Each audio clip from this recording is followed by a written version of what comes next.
So, hi, friends, and welcome to the second week of EDU 537.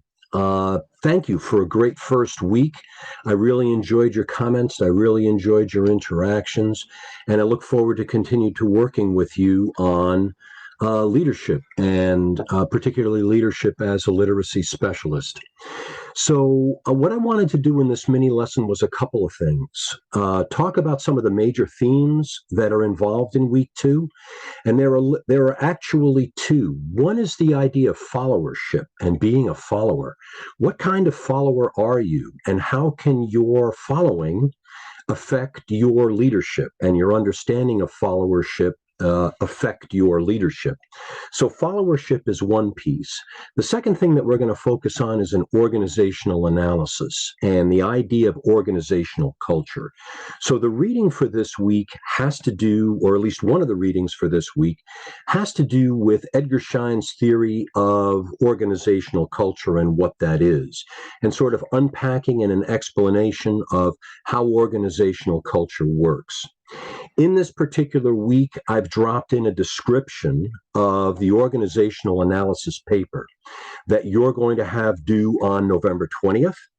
So take a look at that. We'll go over that also in this particular mini lesson to kind of explain some of the things that you may want to look at and some of the ways that you'll want to look at your school and think about how it's organized and what its culture is like, and ultimately whether or not its culture is healthy and how its culture affects literacy in the classroom. So you're going to be researchers in this. You're going to be observing. When you go into substitute, when you go into teach, when you go into meetings, when you go into the faculty room for lunch or after school, think about the kind of culture that's involved at the school, what the climate is like, what the environment is like, and how that's going to affect students and how it's going to affect outcomes in the literacy program. So we'll talk more about that at the very end. First of all, what I want to do is focus on this idea of followership. So, are you a good follower? One of the things I noticed in some of our discussions is that we have stereotypes about leaders and stereotypes about followers. One of you wrote, "Are you a good leader? Are you a good follower?" And that dichotomy, that kind of split between leadership and followership, can really make us misunderstand the kinds of relationships that are important in organizations. And here's what I mean.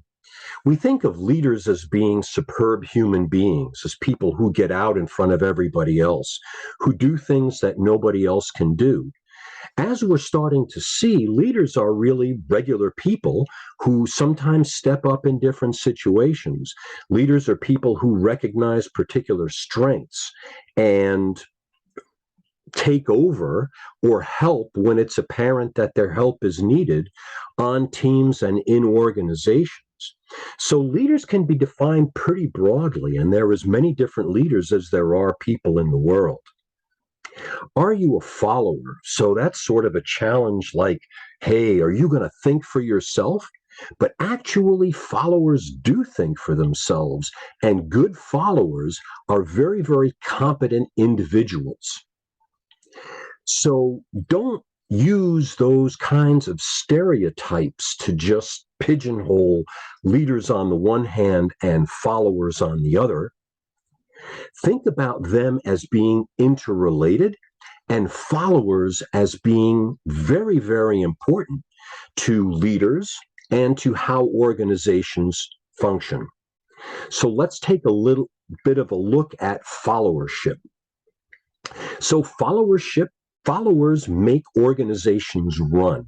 Effective followers are enthusiastic, they're intelligent, they're self-reliant, they're competent, they're responsible, they're well-balanced. Good followers think for themselves, and they also see themselves, except for their responsibilities, as the equal of leaders. They're willing to challenge others, they're willing to disagree, and they're committed to the cause of the team's mission. This idea of mission and goal and direction is very, very important for an organization. I talked a little bit about this in the responses to some of the discussions week one, but you really need to focus on the idea of mission as being critical and goal, the outcomes for an organization, for a school, as being really critical to the life of the school. So you need to discover, you need to discern, and also determine what the mission is and how the mission relates, particularly to you as a follower. So followers are competent, they're focused on that mission, they're focused on that goal.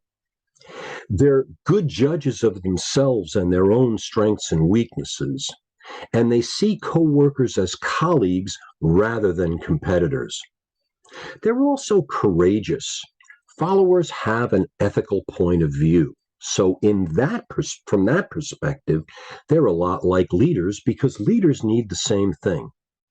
And followers and leaders are roles. You'll find yourself in your professional career moving in and out of those two roles as a leader in some circumstances and as a follower in other circumstances. So it's not so much the person, although the person is important because leadership, followership characteristics can really make the difference on a team. But really, it's the role you play and seeing yourself in that role of leader here and that role of follower there. So the idea of those roles of follower and leader are really co-equal in terms of the kinds of activities that they're involved in many ways. How do leaders capitalize on good followers? Well, they educate everybody in leadership. So as we talk about leadership in the course, you can bring some of those understandings to the people with whom you work and to the followers that you're with on your teams, in your classes, certainly to your students. So educate people in leadership. Rotate leadership on teams.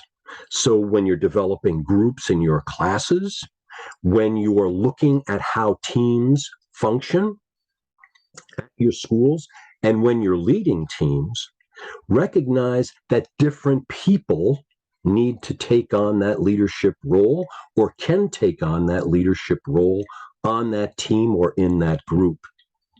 So just like with your students, you're going to circulate that leadership role so that each of your students and each of your followers gets an opportunity to understand leadership from that point of view.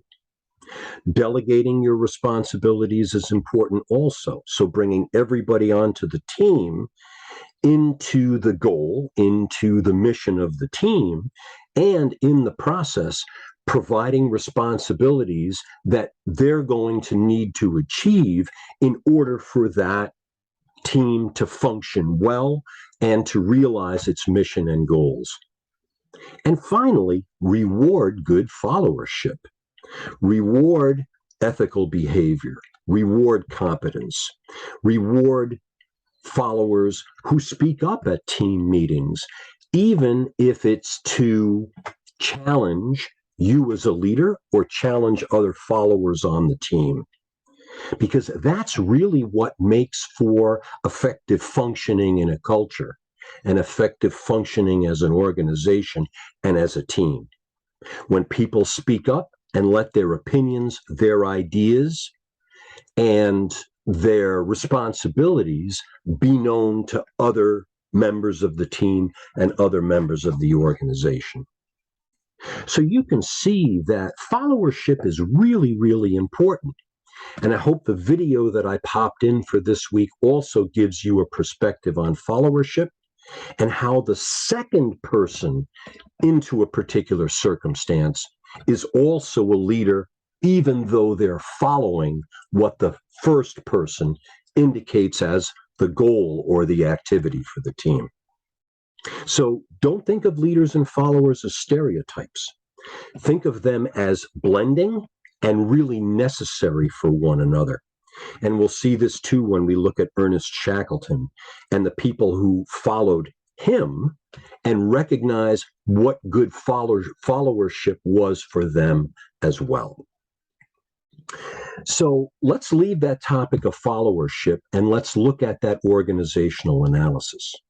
So one of the things that I popped in for this week is a PowerPoint 28 slide deck on organizations and culture, the theories of organizations, why they're important, why they've come about, and how different roles and responsibilities in an organization can change based on the kind of model that's at work. So you look at several theorists, and we focus on the idea of organizational analysis.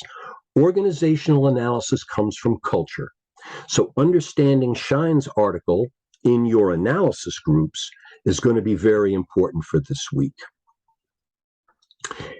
Looking at Shine, looking at that PowerPoint and the other resources that I've popped in for this week, including the description and discussion of organizational analysis, will help you move, first of all, in the direction of completing that organizational analysis and providing an outlook, a point of view on your school, on your organization, and what it's like.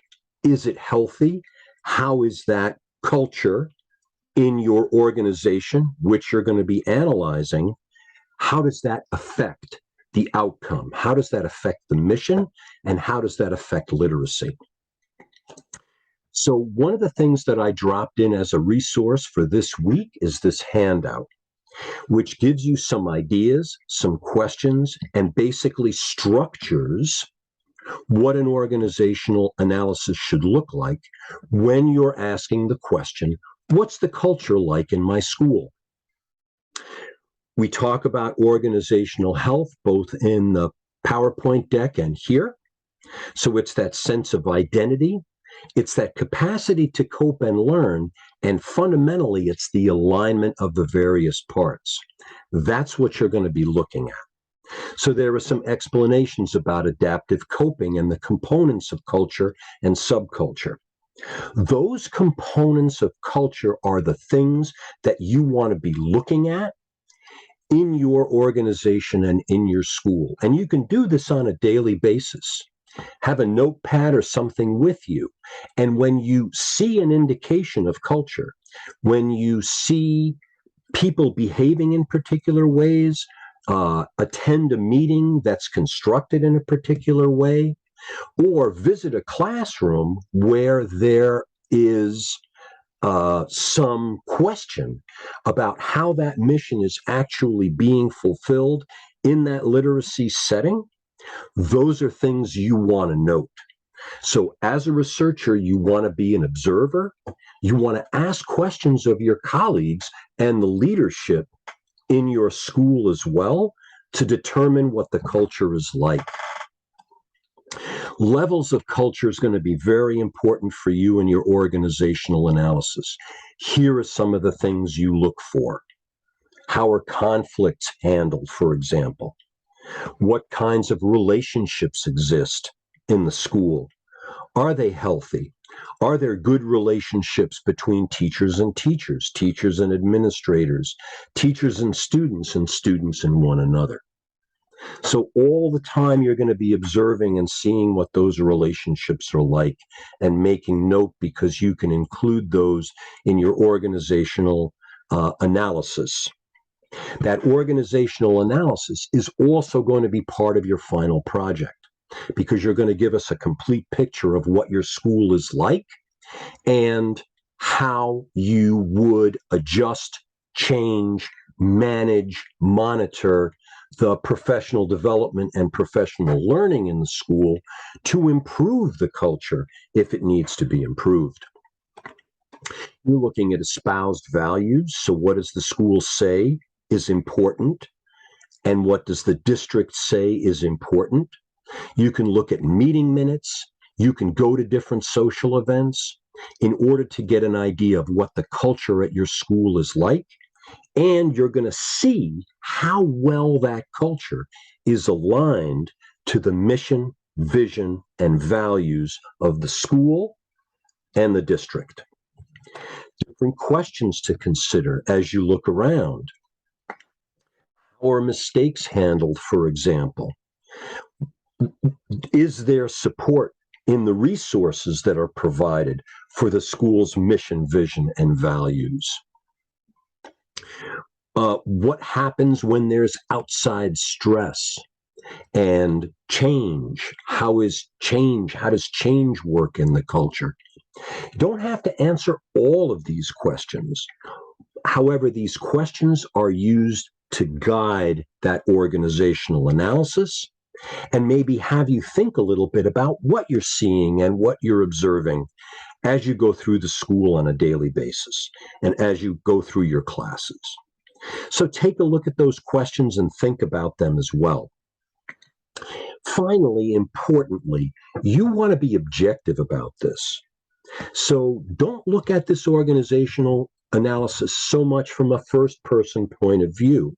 You can apply that first person finally in your project as you describe your whole project and your all the various parts of that project that will piece together and put together over the course of the semester. But look at it as objectively. Be a researcher, be a scientist. So what kinds of things do you see and hear? What's the climate like? How do people treat each other? What are meetings like? What are the priorities that are both spoken and unspoken? So what are some of the norms at the school that seem to influence how people behave and how they function? And take a look at that mission, vision, and values statement and use that as a template to discern whether or not those mission, vision, and values are actually being carried out on a daily basis. Are they imagined? Are they real? And what kinds of effects does the culture have on the individuals in the organization? So is it helpful? Is it positive? Is it negative? What are some of the limitations and what stands out for you? So hopefully this will help you with your organizational analysis paper. As we go along, if you do have questions, pop them into the Ask Instructor discussion board that I've set up, that's been set up for this particular course, because I can respond to them and give you some sense of how you're traveling with some of these questions and whether or not you're looking to some of the right things and if that's going to bear fruit for you in the organizational analysis. But I think you get the idea. What's it feel like to be at your school? And is the feeling that you're getting aligned with what the mission, vision, and values of the organization are like? So that's basically what you want to work with in your organizational analysis and start working on that right away. Great. The other thing that I wanted to talk a little bit about was the set of reflection papers that are going to come up for you, I think, in week 6 or 7, if I remember. There are 5 of these all together, and they're designed to help you understand and work on the organizational analysis paper, so the big paper, and they're also designed to move you along in terms of your final project. So the first one that you're going to be taking a look at is the mission analysis. So how was the mission of your school developed? Who was involved? When was the mission designed? Does the mission need changing? Is it old? Does it still apply to how the organization runs, how your school runs? And if it should be changed, how should it be changed? I'm going to drop you into very small groups starting in week 6. And I'm going to have you, or week 7, I can't exactly remember, but it's somewhere in there, and have you talk to one another, work with one another on your missions. It's just a 2-page paper that you're going to drop in at the end of the week, but describe your mission fully, the mission of the school, the mission of the district, and how that mission was arrived at. I think that's it. So good luck. I hope, as I said, I was just really, really excited with all the wonderful thinking in week one. I'll have some different pieces to give you in the announcements for this week, different changes that I've had to make in the syllabus, but I'll talk about that there rather than here. Great. Thank you for joining me on this mini lesson. Remember, followership, very important. Organizational analysis. How does your organization align? What's the culture like? With that, I'm going to leave you. Take care. Good luck. Questions, let me know. Bye-bye.